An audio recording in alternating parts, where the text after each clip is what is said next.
Hello everyone, Toaster here, your third most favorite kitchen appliance, and welcome to part 2 of the Ultimate Beginner's Train Guide for Satisfactory, better known as the game of, I'll come back to it later. In this video, we'll be covering some more features that you can use to set up your rail network. We'll be introducing switches and signals, including the dreaded path signal. We'll be going over simple and complex intersections. And lastly, we'll be going over the most common types of rail networks that you can construct, including the push-pull method that I mentioned so much in the last video, but couldn't squeeze in due to time constraints. Also, this video took a lot longer to get out than I wanted to, but regarding the rail signals, I really had to sit down and find ways to explain them without over-explaining and overcomplicating things, so I hope I was able to accomplish that. If you're looking for the more basic concepts of trains and Satisfactory, then be sure to check out part 1 of this guide, where we covered many things, including but not limited to power usage, stations, freight platforms, timetables, automation, and collisions, just to name a few. Otherwise, if you're excited to learn about these advanced concepts, then be sure to stick around. And again, you can skip to your desired section by clicking on bookmarks in the description below. First, a quick recap on the definition of a train line, which is a term that I just made up. It is any combination of locomotives and freight cars that move and act as a single entity, which can then be programmed and automated in the timetable menu. You will hear me refer to this multiple times throughout the video. Okay, now that that's out of the way, let's define our intersections. When you're constructing your rail network, there's two main types of intersections that you could end up building. There are simple intersections and complex intersections. Again, more terms that I made up just for ease of convenience, but it's important to know them. A simple intersection is any intersection where only a single train can travel through it at any given time without crashing. Take a look at these examples that you may come across in your own network. We have a simple crisscross intersection and a Y intersection. As you can see, there's no possible way for more than one train to occupy these intersections without a collision occurring. If two trains were to attempt to travel through these intersections at the same time, they would most definitely crash. Now, a complex intersection is any intersection that can have two or more trains traveling through it without crashing into each other. A complex intersection doesn't necessarily have to look crazy or be massive and have tons of entrances and exits or twists and turns. Just take a look at this example here. We have two rails parallel to each other, and then we have another single rail crossing over them. In theory, it's possible for two trains to travel through this intersection without crashing into each other. And of course, a complex intersection can look crazy like this, but again, it follows the same principle. Two or more trains can technically travel through it without crashing into each other. Those are the simple definitions to keep in mind. We'll go more in depth into intersections and tips on construction later in the video, but we just need to know those concepts first so we can tackle switches and signals. Let's get the switch out of the way first. The switch is useless. Yeah, it's pretty much useless. When we place down a rail segment, we can branch out up to 3 more separate rail segments from it. When we place down and branch out 2 or more rails from a single rail segment, thus creating a simple intersection, a switch will automatically appear. The switch cannot be deleted and will automatically be removed when those branched out rail segments get deleted. They have no effect on anything, especially with what happens with your automated trains. They are more or less a visual guide for your convenience. You can go up to them and interact with them. By doing this, it will change which way an approaching, manually controlled train will travel through an intersection.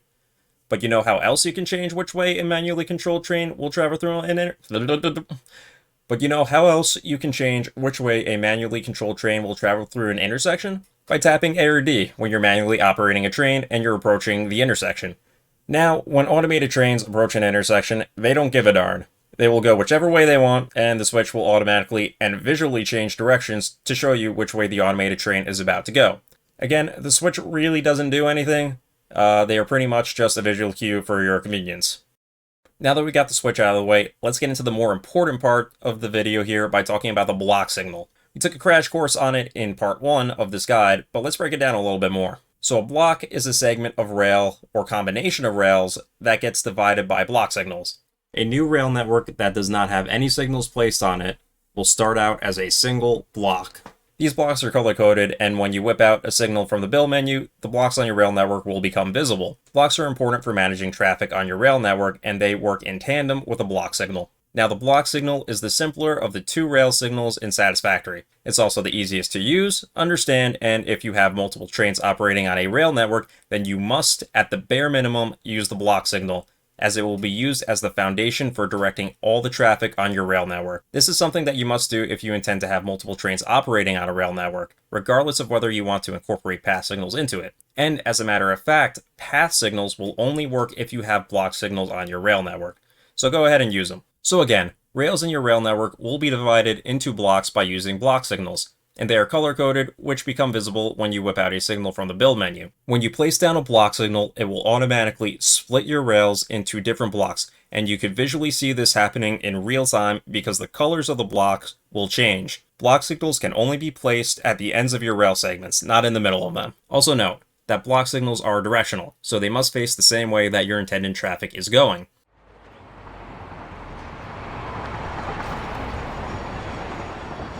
If you don't, then this will cause a pathing error with your automated trains and prevent them from reaching their destination. Block signals will affect individual rail segments, but they will also affect other rail segments that are snap connected to each other,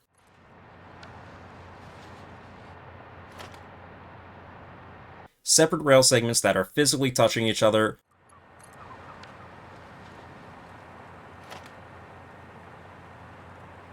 or that are in extremely close proximity to each other. This is very important to know because this is the foundational logic for building our intersections. An intersection is just a combination of rails going in any which way, and when we place down signals at all of the entrances and exits, it forms a single giant block. Think of the block signal as a traffic light.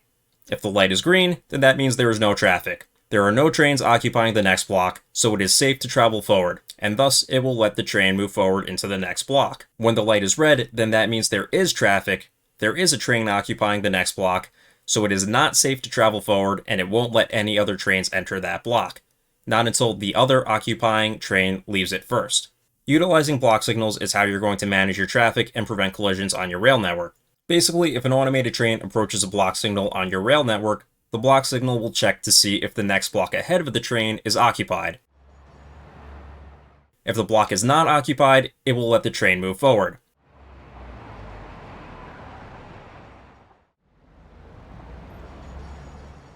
If the block is occupied, it will stop the train and hold it until the block ahead of it is cleared.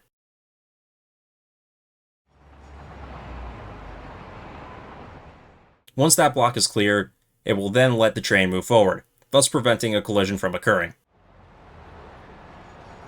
If I overcomplicated that, then I do apologize, but if there's one thing you should take away from this part of the video, it's about the recommended placement of block signals along your rail network. As far as standard block signal placement goes, be sure to place block signals both at the beginnings and at the ends of your train stations. Not just at the station platform itself, but from the very start of the station platform and all the way down to the very last platform that you have attached to that station, whether it be a freight platform or a decorative platform, or even just a segment of rail that you have reserved to fit the tail end of an entire train line. This will prevent other trains from trying to enter a station that's already occupied by a train, thus preventing a collision.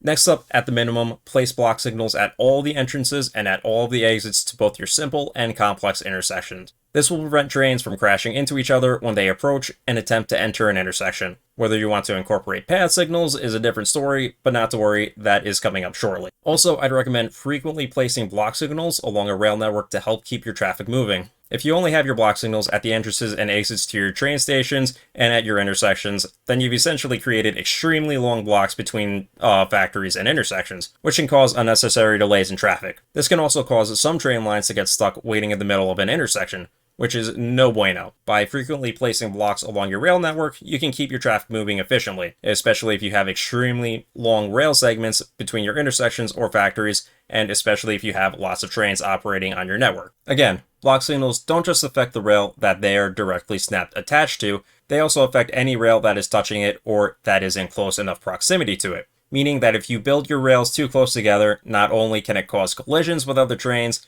but they can also be accidentally programmed into a nearby block signal when you never intended for it to do that. So keep that in mind when building your network.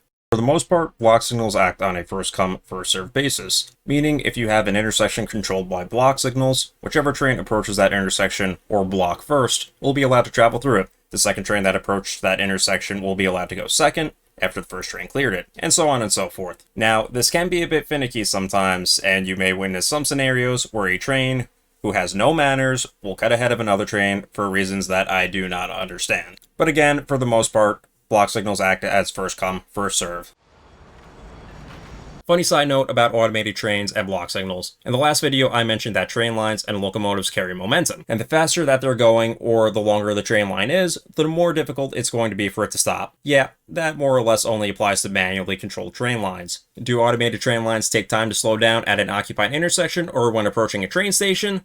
Well, yes, but also no. Automated train lines, they can stop on a dime. If you have an intersection that's controlled with block signals and there are two trains approaching it at roughly the same time, then it's completely up in the air as to what they're going to do. Sometimes they figure out in advance which train will go through the intersection first, and as such, the second train will begin to slow down when approaching that intersection. However, in other scenarios where you're manually controlling a train on a network filled with automated trains, or in a scenario where there are two automated trains approaching an intersection at roughly the same time, and they are both going at ridiculous speeds, like 100 plus kilometers per hour, whichever train enters that intersection first, even if it's by a millionth of a second faster than the second train line, it will fly through that intersection no problem. And the second train line will immediately come to a dead stop, as if it just decided to defy the laws of physics. It's not that important to know, but I just thought it was funny and wanted to point that out. And this only works with automated train lines.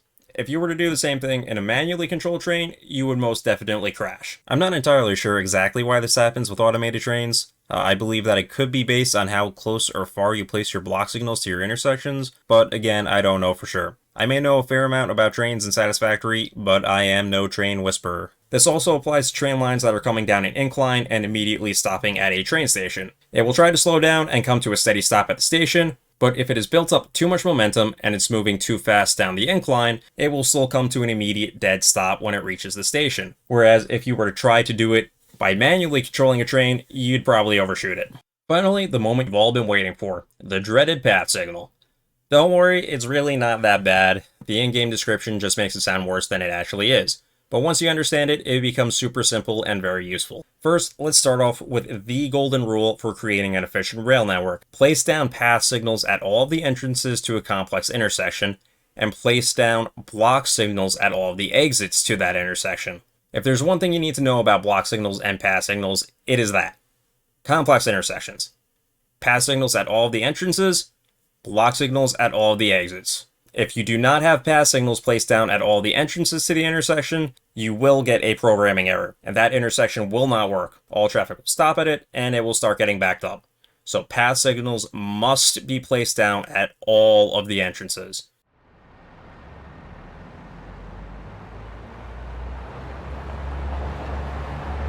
If you do not place down block signals down at all the exits, then you could cause traffic and delays because path signals can start getting reserved for super long distances, which you will come to understand just why in a few moments. But block signals should be placed down at all the exits to an intersection. Also, this only applies with complex intersections. Simple intersections, you don't really need it. You could get away with block signals at all the entrances and exits just fine. Now, it's important to note that automated trains will always take the shortest possible distance between train stations. There's no changing this principle. The path signal also follows this principle. You cannot use path signals to change this principle and force a train line to take an alternate route. It will not work. So now, a block signal creates blocks, and it acts as a traffic light, letting trains know if it is safe or not to enter the block ahead of it. A path signal, when placed down, will also create a block, but that's where the similarities end. So, what does a path signal do? First, a path signal reserves a path for a train line through a block. A path will start with a path signal and it will end with a block signal. And a path is a rail segment or a combination of rail segments that gets reserved for a single train line to travel on. When a path is reserved for a train line, no other train lines will be allowed to use or cross over that path. The path signal will primarily be used at your complex intersections. So let's take a closer look at that. Path signal at a complex intersection follows these actions in these steps. A train line approaches the path signal. The train line tells the path signal that it needs to travel along a specific rail through an intersection. A path signal reserves that specific rail for that train line up to the next block signal. The path signal then checks to ensure that there will be no conflicts or any cross paths with other train lines, avoiding potential collisions. When the path signal deems that it is safe to travel along that rail, it will then let the train proceed along that rail or path. If any other trains approach the intersection and they want to cross over or use the path that was initially reserved for the other train line, then they will be stopped until the train with the reserved path has passed the ending block signal. thus marking the end of the train's path. So let's see how this pass signal works in action. Here we have a complex intersection. We have pass signals at all the entrances and block signals at all of the exits to this intersection. A train line will approach this intersection and it will ask the pass signal, "Hey, I'm taking the absolute shortest route to my destination, which is along this rail through this intersection. Can you safely guide me through this intersection?" The pass signal says, "Sure, no problem. I will happily reserve this rail for you to travel along. But first, let me check with all of the other pass signals at this intersection to make sure that no other train lines are going to cross paths with you, just so you don't get into a collision." The train line then replies, "Thanks, man. No one's ever done this for me before. You're a real friend." The pass signal replies, "No problem, mate. I've reserved this rail for you up to this block signal here. I've told the other pass signals to stop any oncoming traffic so that no other trains will try to cross your path or crash into you. You're safe to go ahead." The train line replies, "Thanks, bro. I love you." And then it proceeds safely through the intersection. Now, what's this process like if we have multiple train lines approaching an intersection? It follows the same exact principle, except if there are multiple paths available for multiple train lines where they can safely travel through an intersection without crashing, then those path signals will allow those train lines to travel through them. If more than one train approaches a complex intersection at roughly the same time, they will tell the path signal that they need to take a certain path along a rail to reach their destination. The path signals then communicate with one another and then checks to ensure that there will be no conflicts or any cross paths with the other train lines, thus avoiding potential collisions. The path signal will then allow the trains to enter the intersection. If more than one train can safely travel through the intersection along its reserved path, the path signal will allow this to happen. This is how we can get multiple trains to travel through an intersection, keeping our traffic flowing much more efficiently and vastly reducing the amount of gridlock we could face on our rail networks.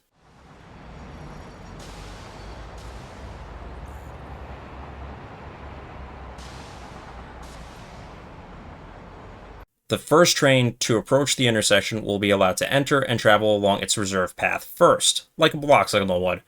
But if there are any other trains that approach the intersection that have an open path available to travel along, it will then also be allowed to enter the intersection and travel along its reserved path as well, regardless of what order the trains approach the intersection. If that's not possible, then they will proceed in order of when they approach the intersection, just like the block signal. Also note that, like the block signal, path signals are also directional, so they must face the same way that your intended traffic is going, and that is whichever way the arrow is facing. If you don't, then this will cause a pathing error with your automated trains and prevent them from reaching their destination. So we will most commonly be using this to help keep our traffic moving through complex intersections, because by utilizing path signals, we can have multiple trains travel through our complex intersections without crashing into each other. Utilizing path signals will dramatically increase the efficiency of train lines operating on your network. That's the most important aspects about paths and path signals that you should know. Again, path signals at all the entrances to your intersection and block signals at all the exits. I cannot stress that enough. But what else is there to know about path signals? Well, you can place path signals anywhere, not just at intersections. We can stack path signals together through an intersection and along individual rail segments. Multiple path signals stacked together like this will work together and extend a path through them, acting as one single path, and will continue to reserve the path for a train line, preventing any other trains from using or crossing over that path until it finally reaches the ending block signal. Again, when a path gets reserved for a train, it doesn't matter if it's just a short distance through an intersection or if it's a spanning across the entire map and it takes 10 minutes to travel across. And it doesn't matter if a block was cleared by the reserved train traveling on that path either. The game will not let any other train use that path or cross over it until the reserved train has reached the ending block signal. This is generally why you'd want to use path signals sparingly and keep your paths as short as necessary. Now, I just explained why you shouldn't stack path signals like that, but why might you want to do something like this? Well, in troubleshooting scenarios where you have intersections that are too close together. This is going to be a big subject for my building tips and troubleshooting guide, which we will be going over in the next and final video in this 3-part guide, so be on the lookout for that. Also, unlike block signals where a train line will go barreling towards it at full speed and can come to a dead stop if the block signal suddenly becomes occupied, a train line will always slow down when approaching a pass signal. I'm not 100% sure why this happens, but I believe that a train line will first approach the pass signal, and only then will the pass signal start its thinking process. It needs some time to work out its programming and what it wants the train to do and which way it wants it to go and who can enter the intersection and who can and blah blah blah. Whereas the block signal is substantially simpler in the sense that it doesn't have to think. It's either you can go or you can't. Simple as that. So that's the gist of the pass signal, and again, if I overcomplicated that, then I do apologize.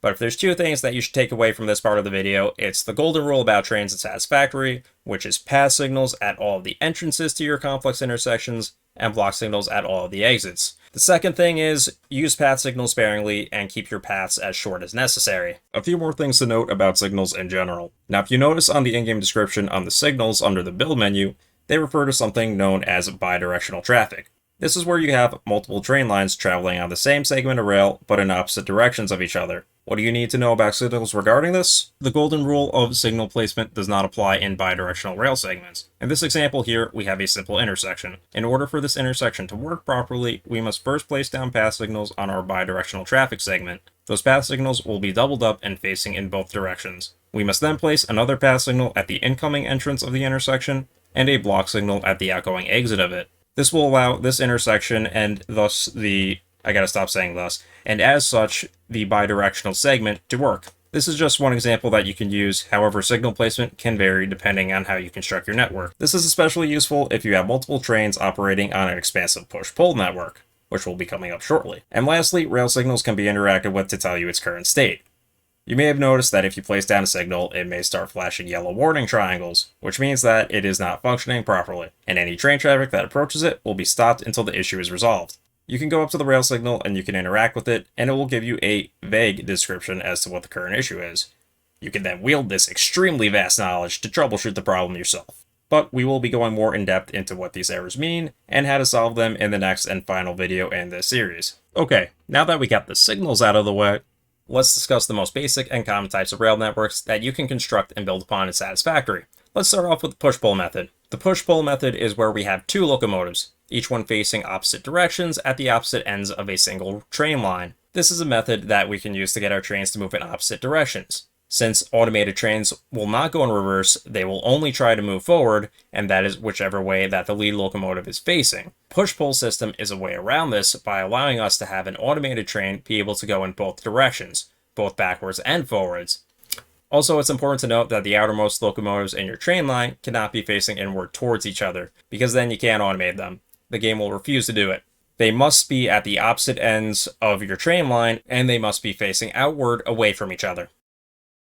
Push-pull method starts and ends with two separate train stations at either end of your network, and they will ultimately be facing outwards as well, just like your locomotives, and thus creating dead ends in your rail network. The push-pull method is useful if you want to have a single rail line between factories, and either can't or don't want to have the rail loop around, because having it loop around can look ugly and take up a lot of precious space. Push-pull method is a great way to make a simple train network if you're only using trains sparingly as a taxi service, or if you're using them in isolated rail networks, or just want to build a clean way to transport electricity from one factory to another without dragging power lines across the map. The push-pull method is as simple of a rail network that you can construct, and you will most likely end up having very few train lines operating on it. In fact, you may only have one train line operating on this network. Because you have a train line moving back and forth on a single rail, it makes having multiple trains operate on this network impossible to do.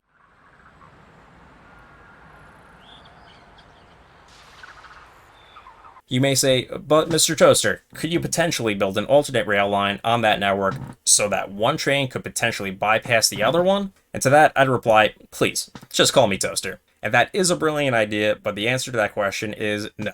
Believe me, I've tried. I've tried building a bypass line and spammed a different combination of blocks and pass signals on it, thinking I could use the pass signal to manipulate a train to take an alternate route through an intersection, but nope, no luck. Not only do pass signals not work like that, but also due to the principle that trains will take the most direct and shortest possible distance between stations, this concept unfortunately will not work, at least until someone proves me wrong. On the plus side, if you have a single train line operating on a push-pull network, you won't have to worry about incorporating signals into it. There are some specific scenarios where you can have multiple train lines operating on a single rail push-pull network. Take a look at this example. This network has 3 train stations and 2 train lines operating on it. The reason why we can get this network to work properly is because it involves the trains on that network traveling to a different combination of those stations in different sequences. If it sounds complicated, it's actually not that bad setup. I just want to point out that it is possible. Also, you will have to incorporate signals into this. Again, the golden rule of signal placement does not apply in the single rail bidirectional scenario, and the push-pull method is no exception. In order to get this network to function properly, we will be doubling up our pass signals by placing them at the entrances and exits to our simple intersections, facing in both directions. At our train stations, we will have a single block signal facing the incoming direction of the station, doubled up with another pass signal facing the outgoing direction of the station. You can reference this example while setting up your network to use as a guide. Also, another funny footnote, the push-pull method starts and ends with dead ends. You cannot derail a train by driving it off of a dead end. If you're manually operating a train line and you are driving towards a dead end at breakneck speeds, then you will just come to an immediate stop. You won't derail, you can just start to back up and you'll be fine. This is utterly meaningless. And for automated train lines, this is even more meaningless. I would have stuffed this into the last video when I was talking about derailing, but I forgot about it. So, here it is.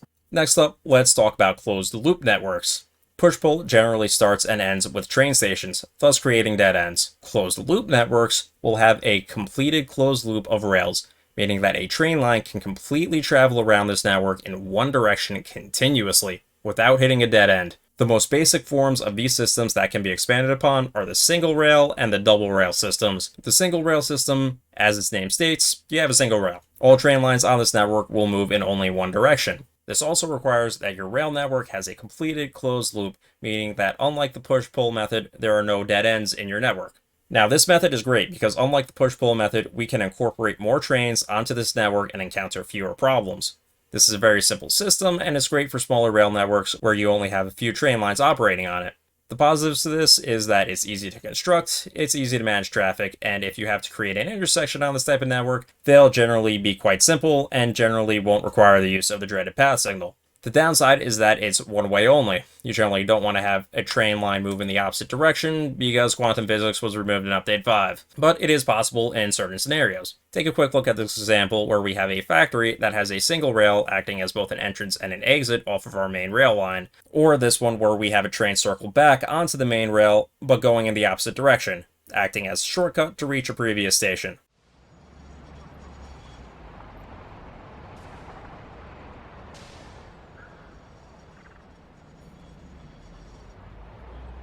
It is perfectly possible to have 2 trains going in opposite directions of each other, but again, it's going to cause traffic and delays, and thus you would potentially commit the greatest infraction that goes against your fix-it contract. It would be inefficient. If you have a large network, it will take longer for your trains to circle around to their previous stations, but this can be solved by constructing additional rails to make shortcuts for your trains. Despite the few quirks that it has, it's still a great, simple, and efficient system that's easy to construct, and one that you can still effectively use in even your largest and most demanding factories. The final most common rail system we'll talk about is the double rail system, and this is the one that I use in my world. Like the name suggests, in this system we use 2 separate rails, and each rail is dedicated to sending traffic in one direction. By building a rail network like this, we can have our trains safely move in opposite directions of each other and without crashing into each other. Further, this minimizes traffic and allows your trains to double back to previous stations without having to create additional rail lines like you would in that single rail one-way system. This is the most efficient of the 3 most common rail networks you'll encounter, and the best system to construct for large, complex factories, and the best system to use if you plan on having a lot of trains on your network that are also traveling to different stations in inconsistent orders. But there are a few downsides to it. You have to keep in mind, when constructing your train stations and your intersections, that you should have rails attaching to your network in both directions to accommodate all directions of travel for your trains, or incorporate U-turns, or build roundabouts on your network. If you don't, then you can effectively lock a train into a closed loop, similar to that of the single rail one-way system. Therefore, this will make it more time-consuming to construct your intersections, and they will also become more complex. In terms of intersection complexity, you could still get away with just using block signals at these intersections, but in order to nail down the efficiency of them, you should learn how to use path signals. Remember, path signals at all the entrances to your intersection, and block signals at all the exits. You can use left-hand drive or right-hand drive for the system. That's entirely up to you. But I found that right-hand drive, like in the real world, is far superior to left-hand drive. Your rail signals will always be placed on the right side of the rail, meaning that on a right-hand drive system, they'll be sitting on the outsides of the rails away from each other. But if you have left-hand drive system, they'll be on the insides, and if your rails are too close together, they can cause clipping issues and look ugly. Not a big deal in that sense. And my half-finished world has an absolute hideous mess of conveyors spanned everywhere, so I'm not really one who can give their 2 cents about saying what can be neat or pretty, but I at least like to avoid clipping issues when possible, and also at least I drive on the correct side of the road. To my friends across the pond, I'm sorry. Well, actually, I'm not sorry. If you intend to operate multiple train lines on these closed-loop networks, or for that matter, really any network that you construct, then when you lay down your train stations, you'll want to consider placing them off the main rail line, like so. If you have them in line with your main rail, this can create traffic and cause delays for your other trains. It's much more efficient and safer to have your train stations off the main line. Now you may say, Toaster, is it possible to incorporate multiple different types of rail networks together, like creating sort of a hybrid system? And to that I say, of course. Again, this is Satisfactory, so you can build whatever you can put your mind to. Want to incorporate a push-pull network into your main 2-way closed-loop system? Why not? Go right ahead. Want to lay down an 8-rail wide highway? Go for it. Want to develop a system that serves no other purpose than to cause collisions for your enjoyment? Well, that's a violation of your fixed contract, and the mere thought of it will result in a 2-week suspension of your pay. And with that, we covered a lot here in this video. By now, you should be an expert on how to utilize signals on your rail network. You also have some tips on how to implement signals into your simple and complex intersections, and you'll be familiar with the different types of rail networks that you can construct and build upon as a basis for your own rail network. This is Satisfactory after all, so go wild and build the craziest and complex rail networks that you could think of, as long as it's efficient, of course. If you're looking for the complete basics on trains and Satisfactory, then be sure to check out the previous video in this guide. If you're looking for building tips and troubleshooting help, then be sure to look out for the next video in this guide, which I will be releasing soon if it's not already out. That's it for signals, networks, and intersections, and for the second part of this guide. Not only do I have to finish the final part of this guide, but I will be making more Satisfactory guides and more video game content in general in the future, so be on the lookout for that as well. Now, I just had to go ahead and re-record this outro, because as I was in the middle of editing this video, the first part of this guide blew up, and my channel along with it. I want to thank everyone who watched, liked, and subscribed to part 1. I was not expecting for it to get the amount of attention or support that it did. It may not seem like much, but as a brand spanking new YouTuber who's just getting his feet wet, it means a whole lot to me. Thank you so much for watching, and thanks so much to everyone who watched and liked the first part of this guide. You've all been a huge support and motivating me to continue making videos like this. If you enjoy watching this video, then be sure to like and subscribe. Again, thank you so much. I've been Toaster. Peace out.